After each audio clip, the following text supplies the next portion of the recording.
भारत के जो prime minister हैं नरेंद्र मोदी साहब, वो जा रहे हैं अमेरिका, और वो जा रहे हैं अमेरिका सरकारी दौरे पे, स्टेट विजिट। ये भी कहा जा रहा है कि दोनों की कुछ सीक्रेट, मतलब Indian counter part, American counter part, दोनों की कुछ सीक्रेट बातचीत भी हुई है। यूएई के प्रेसिडेंट को आपके प्राइम मिनिस्टर की तरफ से कॉल गई, तो इस पे भी बता दीजिए क्या कुछ बड़ा होने वाला है? वर्ल्ड की मुस्लिम गल्फ कंट्रीज की मिसाल दूं तो उन्होंने मोदी को सोने के हार पहनाए थे और पीस का अवार्ड दिया था। बाइडेन हमेशा से आप देखें कि जो अमेरिका है वो हमेशा ही इंडिया का साथ देता है। बड़ी चीज होने वाली है, इसीलिए मोदी जी वहां जा रहे हैं। यूएस ने इनवाइट किया है। क्या रीजन है जो कि नरेंद्र मोदी इंडिया के प्राइम मिनिस्टर होने के अलावा आज दुनिया के जितने भी प्राइम मिनिस्टर, जितने भी प्रेसिडेंट है, उनके दिलों में भी राज कर रहे हैं।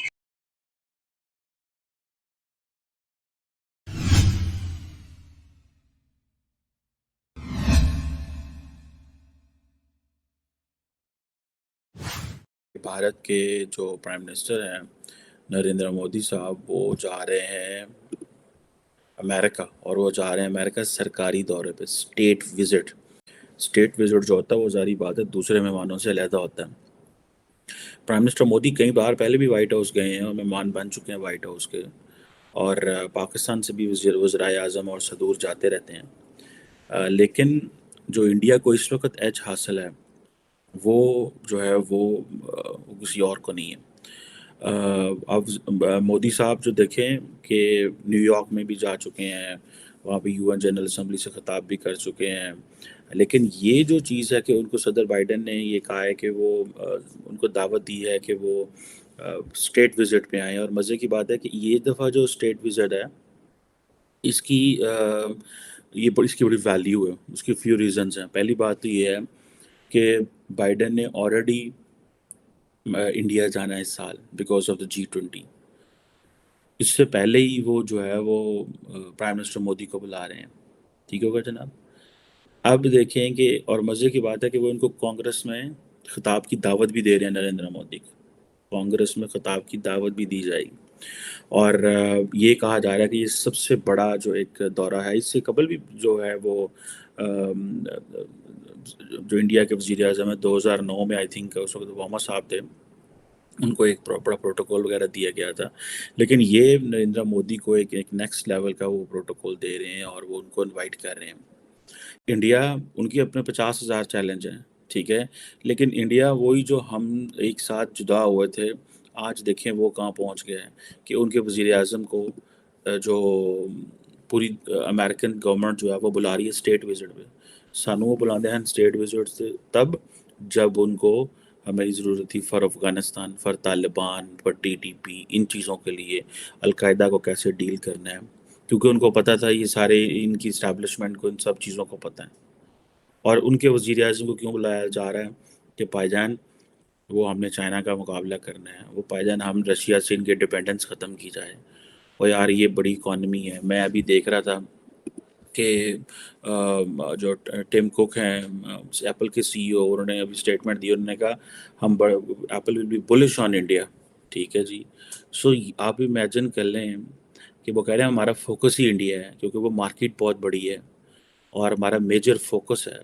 अमेरिकन गवर्नमेंट ने सारे का सारा जो फोकस है अपनी प्राइवेट कंपनीज को कहा है वो इंडिया के ऊपर कर दो। क्या देखें इंडिया की किस्मत, देखें कैसे जागी। मोदी को बुला रही है किस लिए? वो कह रही है पाइन आओ, वो एक नेक्स्ट लेवल के रिलेशनशिप बिल्ड कर रहे हैं। ठीक है, ये वही मोदी साहब हैं जिनको पहले वो अमेरिका वीज़ा नहीं देता था, और हम देख लें हमें वीज़े मिलते थे लेकिन साड़ी इज्जत कोई नहीं सी होती। इमरान खान ईगो थ्रू मार खा गया। इमरान खान की रिक्वेस्ट आज भी व्हाइट हाउस में पड़ी हुई है कि मैं आपसे बात करना चाहता हूँ बाइडेन साहब। बाइडेन साहब ने फ़ोन नहीं किया और थी पैर गया था। इंडियन प्राइम मिनिस्टर को ऑफर मिला है कि next summer he should go there. Do you see a new chapter opening? देखिए, चैप्टर तो opening, the next step is a defence partnership. India and the US are talking about the use of AI, use of drone technology. BBC news जिसकी documentary थी मोदी गुजरात का कातिल है गई थी, उसके बाद रशिया ने BBC न्यूज को एक धमकी दी है, वार्निंग दी है कि आज के बाद अगर आपने ऐसी कोई भी डॉक्यूमेंट्री, कोई भी आर्टिकल पास किया तो हम आपके मुल्क के लिए बहुत बुरे साबित होंगे और मोदी के लिए आप कभी भी ऐसी कोई गलत बात नहीं करेंगे। गर्मियों में आकर अमेरिका का दौरा किया जाए और पार्लियामेंट में एड्रेस किया जाए, पार्लियामेंट को लीड किया जाए, ऐसा इनविटेशन भेजा गया है अमेरिका की जानिब से इंडिया को। पाकिस्तान की जो है ना वो तरक्की इस तरह की है जैसे किसी खातून ने एक पैर में हील वाली जूती पहनी हुई हो और दूसरा पैर जो है ना उसका नंगा हो, तो वो जैसे चलेगी। तो पाकिस्तान का जो है ना वो इस तरह है कि इंडिपेंडेंट हम नहीं हैं, वो हैं। देखें, जब उनके ऊपर बात होती है ना, जब रूस से तेल लेने की बात हुई थी तो अमेरिका ने मना किया था, तो इंडिया ने कहा था हमने तेल लेना है, तुम जाओ भाड़ में। हम देखें, हम तेल लेने गए हैं तो हमारी हुकूमत ही उन्होंने उल्टा दी। तो फर्क तो है, उनकी पार्लियामेंट में हमारी पार्लियामेंट में जमीन समान का फर्क है। दोनों मुल्क तो सेम ही है, हमसाए ही हैं, एक ही दिन वो हुए आजाद, लेकिन उनकी जो खारजा पॉलिसी है वो बहुत सख्त है। तो इंडिया इस टाइम टोटली डेवलप्ड हो चुका है। डेवलप से ऊपर कोई बात है तो वो कर सकते हैं हम इसके ऊपर कि डेवलपमेंट को बहुत पीछे छोड़ गया हुआ है इस टाइम, ठीक है। इसलिए हर बंदे की, हर कंट्री की रुझान यही है कि हम इंडिया की तरफ अप्रोच करें। यूएस एंड इंडिया जो है वो उन्होंने इस बारे में बात की है कि जो आपके प्राइम मिनिस्टर का वहां पे विजिट होना है वॉशिंगटन हाउस। पर मुझे जो मेरा अनुमान है, जो मेरा आकलन है, मुझे लगता है कुछ ट्रीटीज या कुछ बड़ी चीज साइन होने वाली, इसीलिए मोदी जी वहां जा रहे हैं। यूएस ने इनवाइट किया है। अभी आपने देखा होगा कि यूएस में सर्वे आया था, यूएस की कंपनी ने किया था, यूएस के लोगों का किया था, और मोदी जी की जो ग्लोबल लीडर्स में है नंबर 1 रैंकिंग है। मोदी जी की ranking is the number 1 global leader with highest approval rate of 78%। और जो बाइडेन टॉप 10 में तो आ रहे हैं, ऋषि सुनाक तो टॉप 10 में भी नहीं है। यूएस में सर्वे होता है, यूएस की कंपनी करती है, यूएस के लोगों से पूछा जाता है, यूएस की सरजमीन पे होता है, और मोदी जी की अप्रूवल रेटिंग नंबर 1 आती है, जो बाइडेन से काफी ऊपर आती है। जो बाइडेन साहब की रेटिंग वगैरह नीचे गिर गई है, मोदी जी की रेटिंग ऊपर आ गई है। 78% अप्रूवल रेट यूएस सिनेरियो में लाइक नेक्स्ट टू इम्पॉसिबल।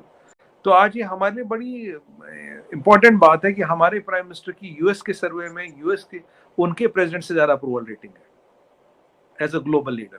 तो जो मैं आपको कहता था कि मोदी जी को नहीं, ये तो लगता है वाकई कुछ बड़ा होने वाला। आपने ये जो कहा, ये विजिट तो अब लग रहा है, क्योंकि उससे पहले ये वाली रेटिंग भी आई है, तो ये तो कुछ बड़ा होने वाला है। तो जरा हमें बता दीजिए आप क्या बड़ा करने वाले हैं दोनों कंट्रीज के लिए। बड़े कुछ सेक्टर हैं, चलिए इतना बता देता हूँ, बड़े कुछ सेक्टर है जिन पे स्ट्रेटेजिक कॉर्पोरेशन की बात हो रही है, फ्रेंडली ऑफशोरिंग की बात हो रही है।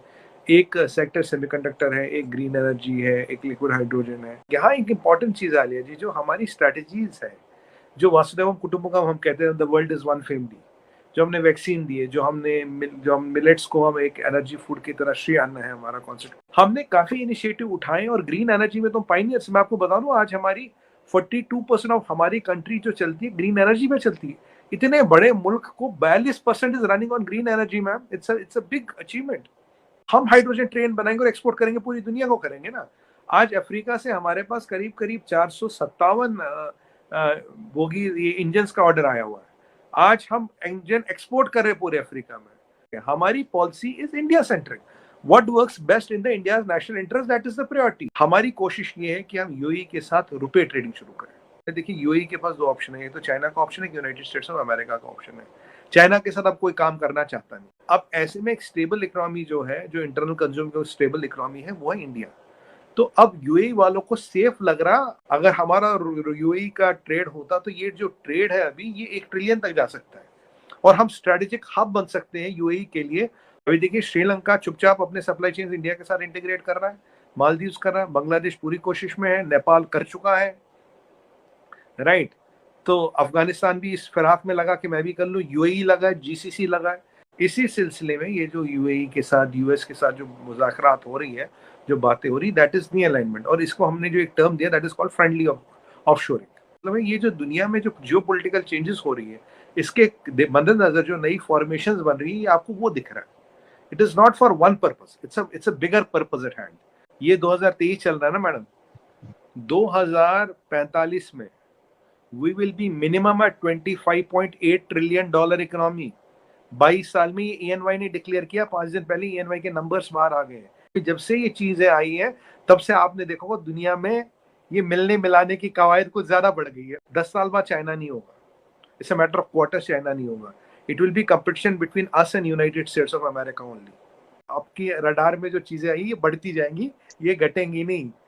और अभी ये कहते हैं ना स्ट्रेटेजिक टाई अप्स हो रही है, कोई टैक्टिकल नहीं है कि ये अरेंजमेंट यहाँ साइन करना वहां साइन करना है। एक नया समीकरण, हिंदी में वर्ड होता है समीकरण, समीकरण is new formations are forming and we are driving the change. We are focused on our mission and our mission and motive. और हमारी फायर पावर तब तक इतनी हो जाएगी कि किसी की औकात ही नहीं होगी कि हमारी तरफ देखने की भी हिम्मत करे।